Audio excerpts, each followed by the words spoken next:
વલસાડમાં એસએમસી ટીમે ફિલ્મી ડબ્બે પીછો કરી ₹7.93 લાખનો દારૂ સાથે પાર્ટીના 2 બુટલેગરને ઝડપી પાડ્યા. કુલ ₹15.10 લાખનો મુદ્દામાલ જપ્ત કરી 8 ઇસમો વોન્ટેડ. વલસાડ રૂરલ પોલીસ મથક હદ વિસ્તારમાં સ્ટેટ મોનિટરિંગ સેલની ટીમે બાતમીના આધારે કારનો ફિલ્મી ડબ્બે પીછો કરી મોટી સફળતા મેળવી છે. વલસાડ ખેરગામ રોડ ઉપર નાકાબંધી ગોઠવી હતી. નાકાબંધી જોઈ વિદેશી દારૂના જથ્થા સાથે કાર ચાલક કાર લઈને ભાગી છૂટ્યો હતો. સ્ટેટ મોનિટરિંગ સેલની ટીમે કોચવાડા નજીક ફિલ્મી ડબ્બે પીછો કરી કાર અટકાવી હતી. કારમાંથી 2456 બોટલ જેની કિંમત ₹7,93,643 સાથે 2 બુટલેગરની ધરપકડ કરી હતી. પકડાયેલ બંને આરોપીઓ પારડી તાલુકા રહેવાસી છે.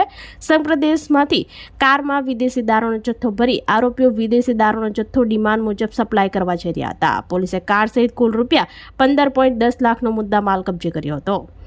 પોલીસે દારૂ ભરાવનાર, દારૂ મંગાવનાર સહિત 8 ઇસમોને વોન્ટેડ જાહેર કર્યા હતા. વધુ તપાસ પોલીસે હાથ ધરી છે.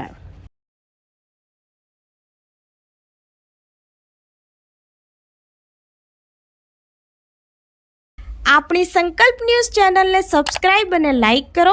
બેલ આઇકન દબાવો જેથી આવનાર ન્યૂઝ અપડેટ્સની નોટિફિકેશન આપના મોબાઈલ પર સૌથી પહેલા પહોંચે. Like, subscribe and share the video.